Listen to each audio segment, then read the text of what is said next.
Assalamualaikum warahmatullahi wabarakatuh. Sahabat cerita para wali yang dirahmati oleh Allah Subhanahu wa Ta'ala, semoga hari ini kita semua dilimpahkan keberkahan rezeki berupa nikmat iman, Islam, dan kesehatan. Amin ya robbal alamin. Kali ini cerita para wali akan mengisahkan tentang kisah karomah Syekh Abdul Qadir Al-Jailani menghidupkan kembali tulang belulang ayam. Sebelum melanjutkan kisah ini, like, komen, subscribe, terutama bagi sahabat cerita para wali yang baru bergabung.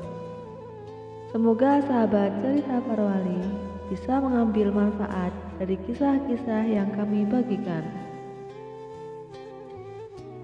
Kisah karomah Syekh Abdul Qadir Al-Jailani menghidupkan kembali ayam yang sudah jadi tulang belulang, menyimpan banyak hikmah. Syekh Abdul Qadir Al-Jailani adalah imam yang zuhud dari kalangan sufi.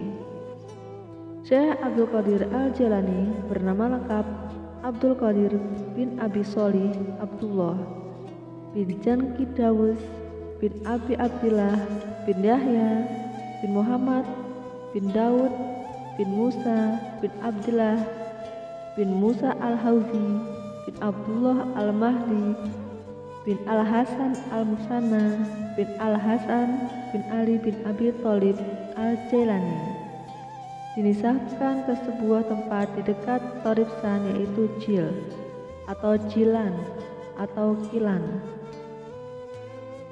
Syekh Abdul Qadir Al-Jailani lahir tahun 471 Hijriah di Jilan dan kemudian di masa mudanya pergi ke Baghdad dan belajar dari Al-Qadi Abi Sa'ad Al-Mukharrami. Syekh Abdul Qadir Al-Jailani banyak meriwayatkan hadis dari sejumlah ulama pada masa itu, diantaranya Abu Khalid Al-Baqlani dan Abu Muhammad Ja'far Asy-Syiraj. Syekh Izzuddin bin Abdi Salam mengatakan, tidak ada seorang pun yang karomahnya diriwayatkan secara mutawatir kecuali Syekh Abdul Qadir Al-Jailani. Kisah karomah Syekh Abdul Qadir Al-Jailani dilansir dari Jatman dalam buku menyimak biografi pendiri Thariqah Al-Mutabarakah. Diriwayatkan bahwa ada seorang perempuan datang menghadap Syekh Abdul Qadir Al-Jailani dengan mengantarkan anaknya untuk berguru dan mempelajari ilmu suluk. Kemudian Syekh Abdul Qadir memerintahkan agar si anak harus belajar dengan tekun mengikuti cara-cara orang salaf dan ditempatkan di ruang khalwat. Beberapa hari kemudian, si ibu selaku orang tua murid datang menengok anaknya dan dilihat tubuhnya si anak menjadi kurus. Makanya hanya roti kering dan gandum.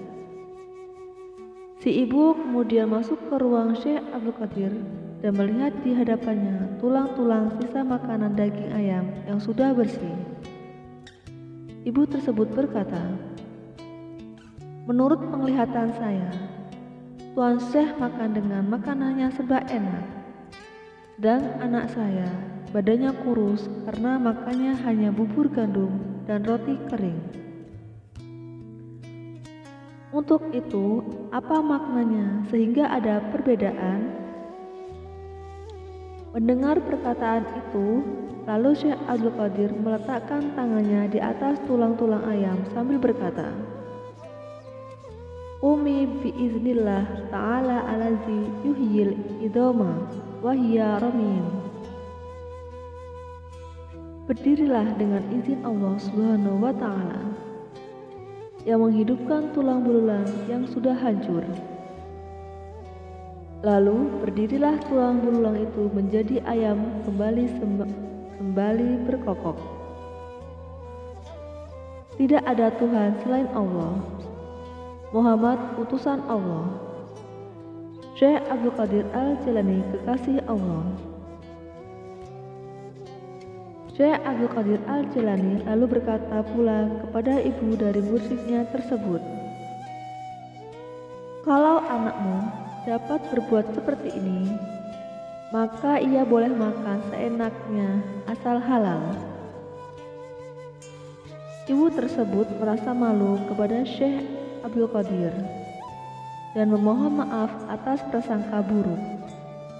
Dengan keyakinan yang bulat, ibu tersebut menyerahkan anaknya kepada Syekh Abdul Qadir untuk dididik. Wallahu a'lam bishawab. Semoga kita bisa mengambil pelajaran dari kisah Syekh Abdul Qadir Al-Jilani. Wassalamualaikum warahmatullahi wabarakatuh.